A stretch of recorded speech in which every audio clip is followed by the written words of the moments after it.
अब कोई साधना तो कर नहीं सकता, आपको रिझाने की सामर्थ्य नहीं।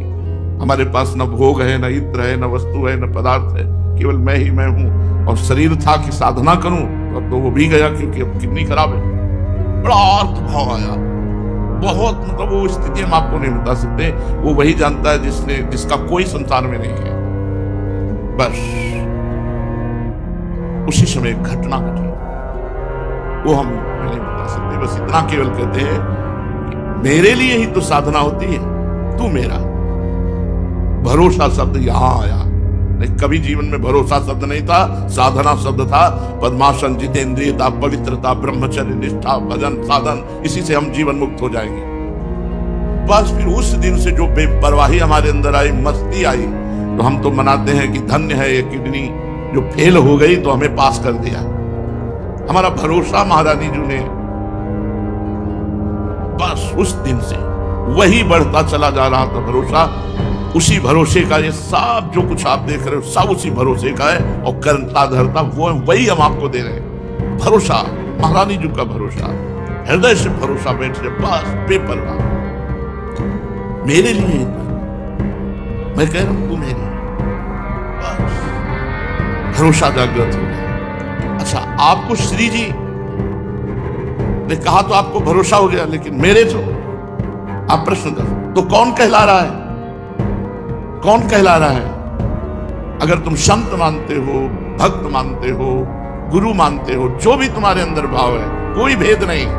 भक्ति भक्त भगवंत गुरु चतुर नाम बपु एक, इनके पद बंधन किए नासत विघ्न अनेक। मान लो मेरी महारानी जो बोल रहे, मेरे लिए सिर्फ मेरी महारानी जो बोल रहे कि मेरा भरोसा करने, मेरे गुरुदेव के रूप में मेरी महारानी बोल रहे, इस संत के रूप में महारानी बोल रहे, इस भक्त के रूप में महारानी बोल रहे, मान लो अभी निहाल हो जाओगे।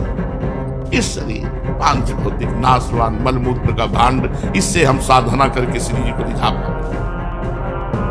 बस आप रीझ जाओ, अपने से रीझ जाओ। और वो रीझ चुकी है, अगर वो रीझ चुकी ना होती तो हम यहाँ बैठे हुए चर्चा ना कर रहे होते, ना आप सुन रहे होते। यहाँ वृंदावन में प्रवेश पाना श्री किशोरी जी की कृपा से है, वृंदा देवी की कृपा से है। भरोसा। पूज्यपाद सूर्या बाबा जी महाराज, बाबा आजकल जिसको देखो वो पतन की तरफ ही चला जा रहा है। क्यों? क्योंकि उत्तर, असत पुरुषों का दर्शन, संभाषण, स्पर्श, इससे पाप बढ़ता है, मन मलिन होता है। ध्रुवदास जी ने भी कहा है कि धाम, प्रिया प्रीतम, इनके प्रति जिनके हृदय में प्रियता ना हो, ऐसों का स्पर्श ना करें। वृंदावन के वास को जिनके नाय हुलास, तिनको प्रश्न कीजिए तज ध्रुव तिनको पास।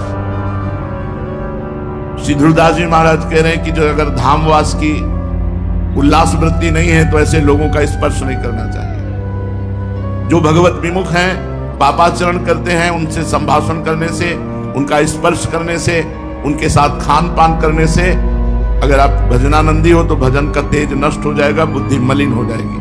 और भजनानंदी नहीं तो और बुद्धि भ्रष्ट हो जाएगी। जहां तहां के पावने भजन तेज घट जाए, जहां जहां जैसा भोजन मिला वैसा खा लिया, जैसे लोग मिले हंसे खेले बात किए, ये साधक की दृष्टि नहीं है। यदि असत पुरुषों का दर्शन, स्पर्श, संभाषण किया जाए तो पापों की वृद्धि होती है। यदि पुण्यात्मा महात्माओं का दर्शन किया जाए, संभाषण किया जाए, स्पर्श हो जाए तो पुण्य की वृद्धि होती है, पवित्रता आती है। इसी से हमारे यहाँ पाप कर्म बढ़ते चले जा रहे हैं, क्योंकि अधिक संग असत आचरण करने वाले दुरात्माओं का मिलता है। सत आचरण करने वाले महात्माओं का तो बिरला ही।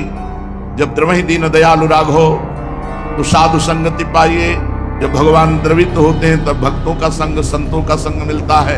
सुत दारा धन लक्ष्मी पापियों के घर होए, संत समागम हरि कथा तुलसी दुर्लभ दोए। आजकल तो इन बातों को भी सत्य नहीं मानते हैं, शास्त्रों को भी सत्य नहीं मानते हैं। जब शास्त्रों को सत्य नहीं माना जाएगा, संतों को सत्य नहीं माना जाएगा, तो पतन ही होगा। कौन तुम्हें संभालेगा कि तुम्हें ये करना चाहिए, ये नहीं करना चाहिए। आजकल के लोग आधुनिक पद गाने वालों के पद गाते हैं, नहीं गाना चाहिए।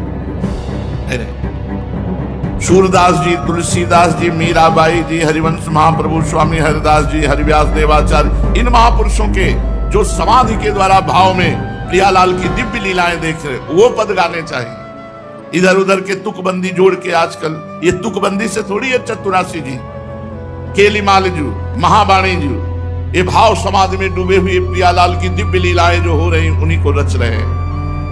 पूज्य पादुड़िया बाबा जी कहते हैं ऐसे आधुनिक शब्दावली को जोड़े हुए पदों का नहीं गायन करना चाहिए।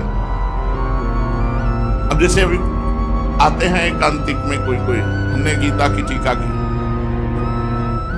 ठीक है, गीता भगवान की वाणी है, लेकिन तुम टीका करने के अधिकारी हो, तुम्हारी स्थिति कहां है? अगर कृष्णाकार स्थिति है तो तुम्हें लेके बात कहने की हिम्मत कैसे हुई कि मैंने गीता की टीका की? अगर भगवदाकार वृत्ति नहीं है तो तुम्हारी सामर्थ्य क्या है कि गीता के शब्दों को समझ लो? शब्दार्थ, भावार्थ, रहस्यार्थ, भगवान की गुणवाणी भगवान में ही स्थित होकर के समझी जा सकती है। किसी भी ग्रंथ के अर्थ को जो महापुरुष किए हुए हैं, भगवत प्राप्त, उनकी वाणी पर, जो भगवत प्राप्त महापुरुष, उनके द्वारा जो पद हैं, उनके द्वारा जो वचन है, उनको मानो। वाणी उनकी जो समदर्शी है, जो निरपेक्ष है, जो मननशील है, जो निर्वैर है, जो भगवत स्थित द्वंद्वातीत है, उनकी वाणी, उनकी रचना। ये भारतवर्ष की जनता जो अधोगति को प्राप्त होने वाले आचरणों में जा रही है, हम सबसे निवेदन करते हैं, हमारे सनातन पद्धति में नया वर्ष चैत में लगता है, संवत्सर से बदलता है। ठीक है, आप अंग्रेजी तारीख का नया उत्सव मनाते हैं, मनाइए, मुझे कोई विरोध नहीं, क्योंकि किसी भी निमित्त से उत्सव मनाइए, नाम कीर्तन कीजिए, भगवत चर्चा कीजिए, वृंदावन धाम की परिक्रमा लगाइए, तीर्थों का अवगाहन कीजिए, अन्य आवश्यकता जिनको वस्तुओं की है उनको दान कीजिए। ब्राह्मण, गौ, संत, महात्मा, जो भी जैसा तुम्हारा भागवतिक भाव। सबसे प्रार्थना है, यदि आप ये हैप्पी न्यू ईयर मनाएंगे तो हैप्पी तभी होगा जब भगवान का नाम कीर्तन करवाइए, 24 घंटे नाम कीर्तन करवाइए। भगवान की 24 घंटे नाम कीर्तन की वृत्ति से जगत मंगल होता है। जहां जहां नाम की आवाज जाती है, जिसके कान में पड़ती है उसके पाप नष्ट होते हैं, उसकी पुण्य वृद्धि होती है, उसका मंगल। यह हैप्पी, यह हैप्पी। शराब पीना हैप्पी नहीं, मांस खाना हैप्पी नहीं, व्यभिचार करना हैप्पी नहीं, उद्दंडता करना। आप देखो नए नए सैकड़ों बच्चे ऐसे नशे करेंगे कि घर तक पहुंचना मुश्किल हो जाएगा, और वो क्लबों में केवल ये कि आज हैप्पी न्यू ईयर। किस बात का हैप्पी? अधर्माचरण का महापाप जिसे कहा गया, वो मदिरा पान, व्यभिचार, जुआ खेलना, नशा कर, ये सब हैप्पी? मूर्खता।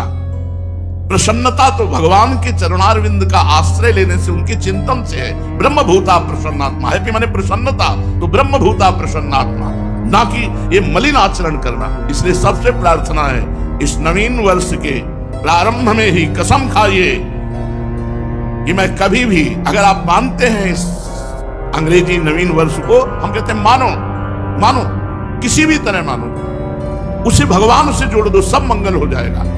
कभी भी, किसी भी स्थिति में मैं कभी पराई माता बहनों के साथ व्यभिचार नहीं करूंगा। नियम लो, मैं कभी शराब नहीं पीऊंगा, मैं कभी मांस नहीं खाऊंगा, मैं कभी किसी का भूल कर अहित नहीं करूंगा। तब तो तुम्हारा हैप्पी न्यू ईयर होगा।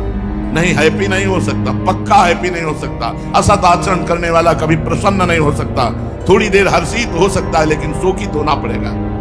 हमारा भारतवर्ष महान भगवत धर्म युक्त है। ये अधोगति को जो जा रहा है, ये नवीन नवीन बच्चे, नवीन नवीन अवस्था की बच्चियां, ये सब अपनी मर्यादाओं को छोड़कर गलत आचरणों की तरफ बढ़ रहे, इसलिए बहुत हानि है। पूज्य बाबा जो शास्त्र के नियमानुसार चलता है, उसकी भागवतिक और लौकिक दोनों उन्नति होती है। ऐसी धूर्तता छाती है कि हैप्पी न्यू ईयर, धूर्तता, उद्दंडता, मलिनता, अपवित्रता, असभ्यता, ये हैप्पी होगा तुम्हारे लिए न्यू ईयर? ये नया साल तुम्हारे लिए आनंद, नया साल आनंद होगा। घी का दीपक जला करके कलश में रखो, नियम लो, कि आज से मैं असत आचरण नहीं करूंगा, 24 घंटे नाम कीर्तन करो, सुंदर सुंदर भोग पकवान बनाओ, भगवान को भोग लगाओ, 10-20 भूखे को पवाओ, सर्दी का समय 10-20 कंबल खरीदो, फुटपाथ में जो सो रहे हैं उनको बांटो और कहो हैप्पी न्यू ईयर, माना तुम्हारी हैप्पी न्यू ईयर हो गया। भगवत संबंध से संकल्प करो, आज से कभी असत आचरण नहीं करेंगे, तो ये बात समझ में आएगी। ये मलिनता के आचरण करने वाले कभी हैप्पी रह सकते हैं, आज हैप्पी मना लो, कल डिप्रेशन में जाओगे क्योंकि पापाचरण कर रहे हो। ये तुम्हें ऐसी जगह ले जाएंगे जहां शोक, चिंता, भय, उद्विग्नता, अशांति, जन्म, मृत्यु ये सब होगा। इसलिए अपने वास्तविक भारत देश का जो हैप्पी न्यू ईयर है वो है संवत्सर। जब संवत्सर बदलता है चैत की शुक्ल प्रतिपदा, वो है। लेकिन आप मनाते हो, मनाओ, हम भी आपके में सम्मिलित हैं, पर नाम कीर्तन करो, भगवत यश चर्चा करो, भगवत साधन करो, गौ सेवा करो कि आज साल का नया दिन है, आज 5000 गायों को भोजन पवाएंगे, आज 5000 गरीबों को भोजन पवाएंगे, आज हम अस्पताल में जाके 5000 रुपया देंगे कि किसी गरीब की सेवा मिला। हमारी जितनी सामर्थ्य है उतना ऐसा करेंगे। ये नहीं कि 50,000 की शराब पी के लड़खड़ाते हुए आ रहे हो कि हैप्पी न्यू ईयर। ये गंदी बात अगर हमारी आवाज कान में पहुंच रही है, तो आप वृंदावन में बैठे हो या जहां भी हो, हमारी आवाज का अगर जरा भी आप आदर करते हैं, श्रद्धा करते हैं, तो आप कोई भी गलत आचरण नहीं करेंगे। नियम लें। पूज्य बाबा, हमें जैसे रोग होने पर डॉक्टर की जरूरत है, ऐसे बुद्धि भ्रष्ट होने पर बुद्धि को शुद्ध करने के लिए हमें गुरु की जरूरत है, हमें संत की जरूरत है। अगर हमारे देश में भगवत प्राप्त महान संत ना हो तो जो पापाचरण हो रहा है ये किसी को भी शांति ना होने दे, किसी को भी चैन से ना रहने दे। पर वो तो संतों की कृपा है, भजन करके सर्वे भवन्तु सुखिनः सर्वे सन्तु निरामया, ऐसा तो उस आनंदमय जीवन, सुखमय जीवन पाप करते हुए भी पृथ्वी फट नहीं रही। आकाश हमको अवकाश दे रहा है, वायु हमको जीवन दे रही, जल हमको जीवन दे रहा है, लेकिन अगर ज्यादा बढ़ता चला जाएगा तो ये सब दूषित होते चले जाएंगे। इसलिए हम अपने आचरणों को सुधारें, अपने पापाचरण को सुधारें, भगवान नाम से जुड़े, भगवत महिमा से जुड़े, तो हमारा जीवन पवित्र होगा, हृदय आनंदित होगा। चलते हैं श्रीमद् भागवत महापुराण। भगवान श्री कृष्णचंद्र जी ने जब द्वारिका लीला का विस्तार किया तो अष्टपट रानियों को स्वीकार किया। प्रथम श्री रुक्मिणी जी, द्वितीय श्री जाम्बवती, तृतीय तीसरी श्री सत्यभामा जी, चौथी श्री कालिंदी जी, पांचवी श्री मित्रविंदा जी, और छठवीं नागनिजिति सत्या जी, और सातवीं भद्रा जी, और आठवीं लक्ष्मणा जी। ये 8 पटरानियां भगवान की। राजा परीक्षित ने पूछा, भगवान श्री कृष्ण ने भौमासुर को, जिसने राजकुमारियों को बंदी गृह में डाल रखा था, क्यों और कैसे मारा? आप कृपा करके भगवान श्री कृष्ण का यह पावन चरित्र हमें सुनाइए। श्री सुखदेव जी ने कहा, परीक्षित, भौमासुर ने अपने बल से वरुण भगवान के छत्र का अपहरण कर लिया, और सबसे बड़ी बात यह थी कि देव माता अदिति के कुंडल छीन लिए जाके। महाबली था भौमासुर। यह असंभव बात त्रिभुवन में अभी तक किसी ने ऐसा नहीं किया था कि परम पवित्र जगत बंदनी देव माता अदिति के कुंडल छीन लिए, वरुण जी का छत्र छीन लिया, और सुमेर पर्वत पर मणि पर्वत नाम का एक स्थान अपने कब्जे में कर लिया। द्वारिका में राजाओं के द्वारा प्रार्थना भेजी जाती, छोटे छोटे राजा कर भगवान से उसकी सब करतूतें बताते भौमासुर की। भगवान श्री कृष्णचंद्र जी ने विचार किया कि बहुत हो गया इसका पापाचरण, जब घड़ा भर जाता है तो फिर उसको फूटना ही पड़ता है। भगवान ने निश्चय किया कि इसका वध करना पड़ेगा। सब सूचनाएं मिलती, किसी भी योनि की किसी भी जीव को कहीं भी जहां ये ज्यादा हाहाकार मचा देता, क्योंकि इसकी मृत्यु सिर्फ भगवान